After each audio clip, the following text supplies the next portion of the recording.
आयुष्यात अडचणी येणं ही काही नवीन गोष्ट नाही.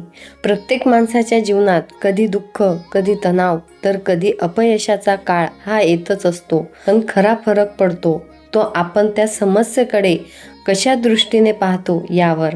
अनेक वेळा आपल्याला वाटतं की आपल्या दुःखांपेक्षा मोठं दुःख कुणाचंच नाही. पण जेव्हा आपण इतरांच्या आयुष्यातील वास्तव पाहतो तेव्हा कळतं की आपल्या अडचणीही सहन करण्यासारख्या आहेत. ही कथा आहे अशाच एका व्यक्तीची जी सतत येणाऱ्या समस्यांमुळे खूप त्रस्त झाली होती. तो नियमित पूजापाठ करायचा, मनापासून भक्ती करायचा, तरीही कधी आजारपण, कधी आर्थिक अडचण, तर कधी नोकरीचा ताण त्याच्या आयुष्यात कायम असायचा. तो देवाकडे तक्रार करू लागला की वाईट काम करणारे लोक सुखात आहेत आणि आपण सच्चा भक्त असूनही दुःख भोगतोय. एक दिवस ऑफिसमध्ये वाद झाला आणि त्याला नोकरीवरून काढून टाकण्यात आलं. तेव्हा त्याचा संयम तुटला. त्याने देवाला हट्ट केला की आज रात्री तुम्ही मला स्वप्नात येऊन उत्तर दिलंच पाहिजे. त्या रात्री देव स्वप्नात प्रकट झाले. त्या व्यक्तीने आपली सगळी दुःख, सगळ्या अडचणी देवासमोर मांडल्या आणि उपाय विचारला. तेव्हा देवांनी त्याला एक मोठं वडाचं झाड दाखवलं आणि सांगितलं, तुझ्या सगळ्या समस्या एका पोटलीत बांध आणि त्या झाडावर टांगू नये, मग तुझ्या सगळ्या अडचणी संपतील. तो खूप आनंदी झाला. त्याने आपल्या सगळ्या समस्या एका पोटलीत बांधल्या आणि त्या झाडावर टांगून आला. त्याला वाटलं आता आयुष्य दुःखमुक्त होईल. पण देवांनी एक अट घातली.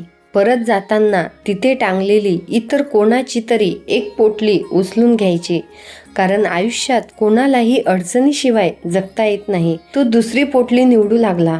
एक लहान पोटली दिसली, पण त्याला भीती वाटली.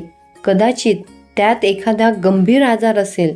दुसरी पोटली पाहिली तर वाटलं कदाचित त्यात एखाद्या जवळच्या माणसाच्या मृत्यूचं दुःख असेल. तिसरी पोटली उचलली तर वाटलं कदाचित आयुष्यभराच्या अपंगत्वाची वेदना असेल.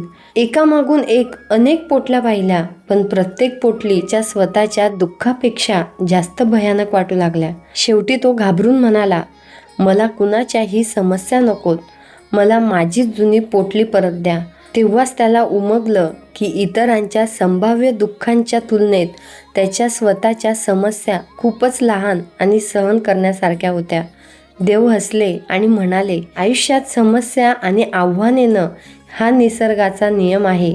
महत्त्वाचं हे नाही की समस्या किती मोठ्या आहेत, महत्त्वाचं हे आहे की तू त्यांना सामोरे जाण्यास तयार आहेस का. त्या व्यक्तीला सगळं समजलं. त्याने आपली जुनी पोटली परत घेतली आणि नव्या ऊर्जेने आणि आत्मविश्वासाने आपल्या अडचणींशी लढण्याचा निर्णय घेतला. या कथेची शिकवण हीच की प्रत्येकाच्या आयुष्यात संघर्ष असतो, पण जो माणूस घाबरून न जाता त्या संघर्षांना स्वीकारून पुढे जातो तोच खरा विजेता ठरतो. समस्या आपल्याला तोडण्यासाठी नाही, तर आपल्याला अधिक मजबूत बनवण्यासाठी येत असतात. म्हणून नेहमी लक्षात ठेवा, तुमच्या अडचणी तुमच्या ध्येयापेक्षा कधीच मोठ्या नसतात. अशाच प्रेरणादायक कथा रोज ऐकण्यासाठी व्हिडिओला लाईक करा, चॅनलला सबस्क्राईब करा. धन्यवाद.